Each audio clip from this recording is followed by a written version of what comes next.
If you are a 1, you cannot expect to lead 2s, 3s, 4, 5s. If you're a 1, you can only lead 0s. It doesn't make you a bad person. You just need to focus on 0s. The problem is you are 1 trying to lead 3s. But when you become the right person and you become a 10, you become a leader. Why? Because 9, 8, 7, 6, 5, they follow you. So listen to me. When we leave, I'm gonna walk you through some stuff, but before we leave, I just need you to be the right person. So I was listening to a young lady, on Instagram with my wife, and she was like, well, why do men do this, do this? My wife was like, I don't know why my wife was talking to Instagram. I was like, sweetheart, she can't hear you. But my wife was like, young lady, you're not dealing with men, you're dealing with boys. So you're having problems. And I said to my wife, I was like, wow, we've been married 31 years. And as I became a man, my wife started doing things that she wouldn't do when I was a boy. And my professors started doing things they wouldn't do when I was a boy. And businesses started doing things for me that they wouldn't do when I was a boy. But when I became a man. And so for those of you who, I don't want you to think leadership is you're over somebody. I don't want you to think leadership is a title, because it's not. Leadership is you become. So I want to say it one more time. We're going to get started. Kia said to me the other day, I was speaking somewhere, and he was like, a marriage thing. And he was like, man, I can't wait to get married. I was like, whoa, relax. He's like, I'm trying to find love. I was like, you can't find love. Like, it's nowhere.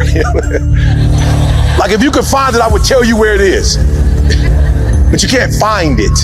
I said, here's what I want you to do. I want you to spend time becoming a man. And somewhere in this world, she's becoming a woman. I don't know when it's going to happen, but somewhere you're going to be somewhere doing man stuff. And she's going to be in the same room doing woman stuff. And y'all going, as a matter of fact, here's what blew my mind, right? I just figured this out about 3 or 4 years ago. I've been with Dee Dee since 90 we got married, 87 we started dating. Some kind of way my wife and I were talking about 3 years ago, and I come to find out that my wife's mother was close to my family. I didn't know her. And my wife was at the same funeral with my 5-year-old cousin when he died. I was about 7 years old, she was 6. We were literally in the exact same location at 6 and 7 years old. We both were at the funeral, but we didn't get married or meet each other then because we were both kids. But when we both grew up and realized what we wanted to do in our lives, we collided at a church and we went to college together and got married after our freshman year. Today is about becoming. And once you become, you won't. So I'm not number one in the world. Listen to me. I see you. I'm not number one in the world, guys, because somebody told me to go on YouTube. Nobody told me to go on YouTube. There was a recession. Ford, GM, Chrysler went down, and I just thought, what up? I just started motivating people on Monday. It's your boy, E.T. Bump, thank God it's Friday. There is no thank God it's Friday without thank God it's Monday. You don't have no money on Friday if you ain't went to work on Monday. There's no partying if you broke. So let's not focus on Friday. Let's focus on Monday. Because if we have an explosive Monday, we can have a phenomenal weekend. And the world started listening to my stuff. And then I went from doing it on Monday because the world was loving it. I'm walking through the airport. People like, what up? Do that thing you do. I'm like, what? The what up? I'm like, that's corny. Like, bro, I'm from the D, bro. I don't be just walking around doing that. I just do that. That's like asking JJ Dynamite every time he walking around. Like, bro, I don't do that, bro. That's corny. They was like, no, do it though. And I was like, all right, what up? I'm in the airport feeling crazy. What up? It's your boy, E.T. And the world started loving it. So guess what I do? I started doing it every day. And then I started doing it twice a day. Then I started doing 3 times a day. Listen to what I'm saying. 120. Nobody told me to do that. I just started developing. How did you get so much content? I was just reading a whole bunch of books. What makes the great great? I was just reading books. So here's what I need you to do for me. I need to develop the whole you. Why? Because when you look at this building, right, that's this is crazy. On the left side, this is what the building looked like. on the left side. And I wish you could see the big pictures, like palm trees, the ocean is right there. This is in Miami. It's beautiful. But when you look on the left side, what happened was somebody was more concerned with the glass on the outside. Somebody was more concerned with the countertops. Somebody was more concerned with the marble floor. Somebody was more with the chandeliers. And they came in and saw it and spent thousands of dollars to be in this. Somebody didn't do the real work. And one day, because they didn't do the real work, the whole building crashed down. You say, Eric, the whole building didn't crash down. It's just the right side. Listen to me very closely. When the right side came down, guess what happened? Everybody lived on the left side got out of it. So the whole building crashed. What I'm telling you today is you can make money if you want to.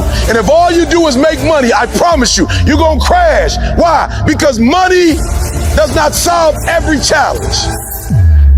When my wife got MS, I couldn't just sprinkle money over her. When my wife got MS, we had to go to prayer. We had to go to God. And people said, when Dee Dee got MS, Eric, it didn't look like it bothered you. What happened? I said I had been praying for 20 years at 3 o'clock in the morning, every day, 20 straight years. So when she got sick, I just got up the next day and took it to God. And if you see Dee Dee today, you wouldn't even know she had MS. Why? Because prayer solves some things money can't. But I can't.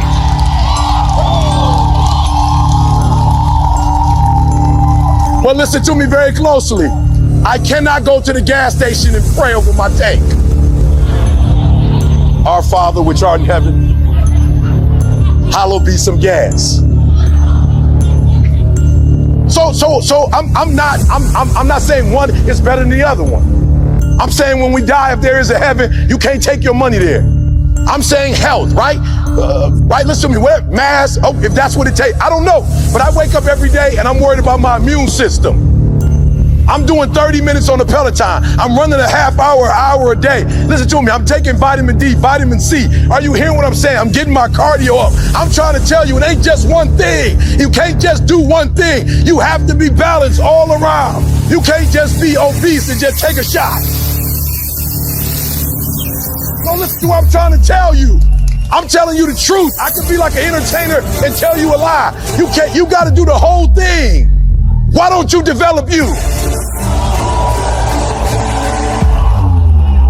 Why don't you develop you?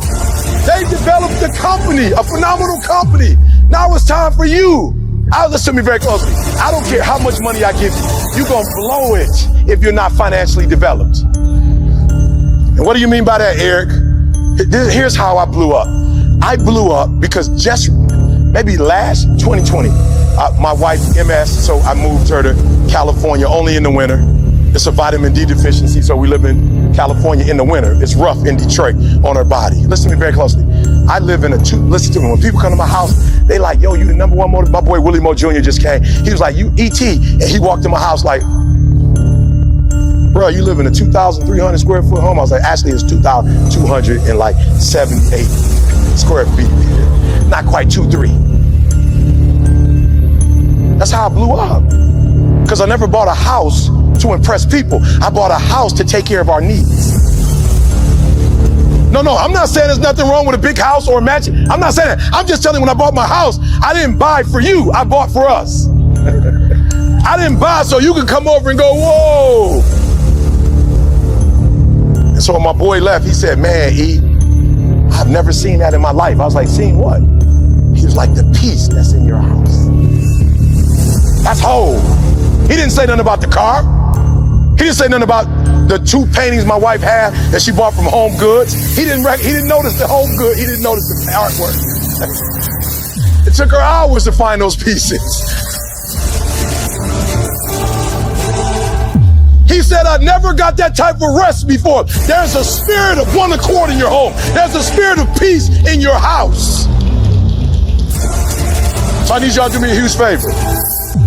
Don't hang your hat on one area of your life and think you're successful.